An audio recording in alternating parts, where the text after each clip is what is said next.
우리는 무언가 바라는 것이나 얻고자 하는 것이 있을 때 기도를 합니다. 믿는 사람이든 안 믿는 사람이든 누구나 기도를 해본 적이 있을 겁니다. 그렇다면 크리스찬의 기도와 세상 사람들이 하는 기도는 무엇이 다를까요? 어떻게 기도해야 정말 제대로 된 기도를 하는 것일까요? 이에 대해 이재철 목사님의 설교 말씀을 통해 들어보겠습니다. 오늘도 먼저 세 가지 질문을 여러분들께 드려보겠습니다. 첫 번째 질문입니다. 요한복음 14장 13절에서 14절을 통해서 주님께서 이렇게 말씀하셨습니다. 너희가 내 이름으로 무엇을 구하든지 내가 행하리니 이는 아버지로 하여금 아들로 말미암아 영광을 받으시게 하려 함이라. 내 이름으로 무엇이든지 내게 구하면 내가 행하리라. 이건 주님의 말씀입니다. 주님께서 말씀하시기를 너희들이 무엇이든지 내 이름으로 구하면, 내 이름으로 기도하면 내가 다 행할 것이다. 다 응답해 줄 것이다. 이 말씀이에요. 여러분, 우리가 주님의 이름으로 기도하기만 하면 주님께서 다 응답해 주신다면 그것은 엄청난 특권 아닙니까? 근데 주님께서 그리스도인들에게 이런 특권을 주시는 이유가 뭡니까? 왜 이런 특권을 그리스도인에게 주시는가? 한번 진지하게 생각해 보신 적이 있습니까? 두 번째 질문입니다. 주님께서 너희가 내 이름으로 무엇이든지 구하면 내가 다 시행하리라. 다 응답해 줄게. 여러분, 진짜 주님의 이름으로 기도하면 다 응답이 됩니까? 여러분이 평생을 살아오면서 얼마나 기도 많이 했습니까? 근데 그 모든 기도가 다 응답되었습니까? 만약에 누구든지 내가 평생 예수님을 믿었는데 내가 평생 예수님께 기도한 모든 기도는 토시 하나 빠뜨리지 않고 다 응답되었다 라고 고백하는 분이 있으면 그 사람은 100% 거짓말하는 사람입니다. 그런데도 왜 주님은 이렇게 뭐든지 기도해라, 내가 다 응답해 줄게, 왜 이렇게 말씀하시는 겁니까? 세 번째 질문입니다. 마태복음 5장 13절에서 14절을 통해 예수님께서 이렇게 말씀하셨습니다. 너희는 세상의 소금이니 소금이 만일 그 맛을 잃으면 무엇으로 짜게 하리요? 후에는 아무 쓸데없어 다만 밖에 버려져 사람에게 밟힐 뿐이니라. 너희는 세상의 빛이라. 산 위에 있는 동네가 숨겨지지 못할 것이요. 주님께서는 우리 한 사람 한 사람들을 가리켜서 너희는 세상의 소금이다, 빛이다, 이렇게 말씀하십니다. 바꾸어 말하면 너희들이 나를 믿는 그리스도인이니? 그러면 세상의 빛으로 살아라. 너희들은 세상의 소금이 되어야만 한다, 이 말씀입니다. 그런데 우리가 주님을 믿고 주님을 예배하고 주님께 기도하며 그리스도인으로 살아가는 우리가 지금 세상의 빛이고 소금입니까? 한국 그리스도인들이 세상의 빛이고 소금이면 지금처럼 세상으로부터 비난의 대상으로 전락해 있겠습니까? 우리가 그렇게 예배드리고 평생을 기도했는데 우리가 세상의 빛과 소금으로 지금 살고 있지 못하다면 대체 그 이유가 뭡니까? 오늘 본문 속에는 새 인물이 등장합니다.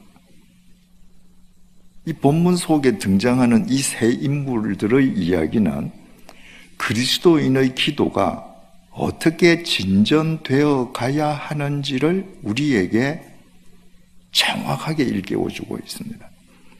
제일 먼저 등장하는 인물이 나병 환자, 한센 병자입니다. 이 나병 환자에게는 믿음이 있습니다.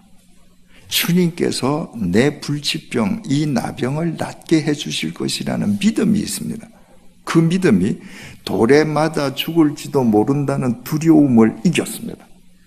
죽으면 죽으리라. 나가서 주님 앞에 간구합니다. 주님, 당신이 원하시기만 하면 내 썩어 문드러지는 이 문둥병이 새롭게 소생될 수 있습니다. 좀 고쳐주십시오. 3절, 예수께서 손을 내밀어 그에게 대시며 이르시되 내가 원하노니 깨끗함을 받으라 하시니 즉시 그의 나병이 깨끗하여 진지라. 내가 원한다. 깨끗함을 받으라. 그 순간에 썩어 문드러지던 이 살이 깨끗하게 소생한 겁니다. 여러분이 이런 경우를 당하셨다면 어떻게 하시겠습니까? 여러분이 예수님이라면 어떻게 하시겠어요? 이 지금 불치병이에요. 썩어 문드러집니다. 그런데 내가 믿음으로 예수님을 찾아 나아가서 간구를 했더니 이 고름투성이의 살이 어린아이 피부처럼 깨끗하게 소생이 됐습니다. 그렇다면 누가 말려도 예수가 나를 깨끗게 해주었다고 춤을 추면서 동네방네 다니면서 내가 소리 쳐서 외치지 않겠습니까? 내가 예수님이라면 내가 그렇게 얘기하지 않겠습니까? 너 이제 병 나았지? 내가 누군지 알지? 너 나가서 너 병을 고쳐준 사람이 나 예수라고 너 간증하고 다녀라. 그래야 될 것 같지 않습니까? 그런데 4절입니다. 예수님께서 이렇게 말씀하십니다.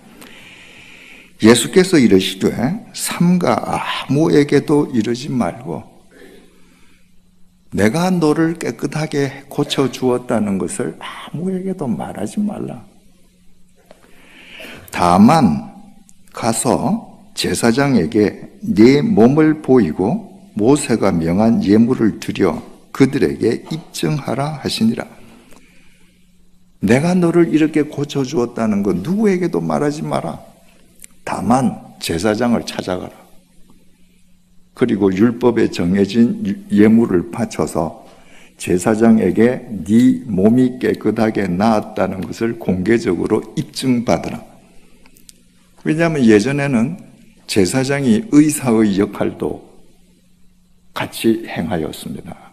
이 사람이 나았기 때문에 마을 사람들과 함께 살아도 좋다는 공지를 제사장이 해줘야 되는 겁니다. 그러니까 예수님께서 제사장을 찾아가서 네가 나았다는 것을 입증받아서 이제 정상적인 생활은 하거라. 그러나 내가 너를 고쳐줬다는 말은 아무에게도 하지 마라. 왜 그렇게 하셨을까요? 예수님께서 이 땅에 오신 목적이 인간의 육체의 병을 고쳐주기만을 위해서 오신 분이 아니실 뿐더러 내가 내 소원을 주님 앞에 기도하고 응답받는 것은 기도의 최종 종착점이 아니기 때문입니다. 여러분, 우리는 누구든지 나의 절박한 문제를 가지고 예수님을 찾아가서 예수님 앞에 무릎 꿇을 수 있어야 합니다. 그리고 예수님의 응답을 받고 문제 해결함을 받는 경험을 가져야 합니다.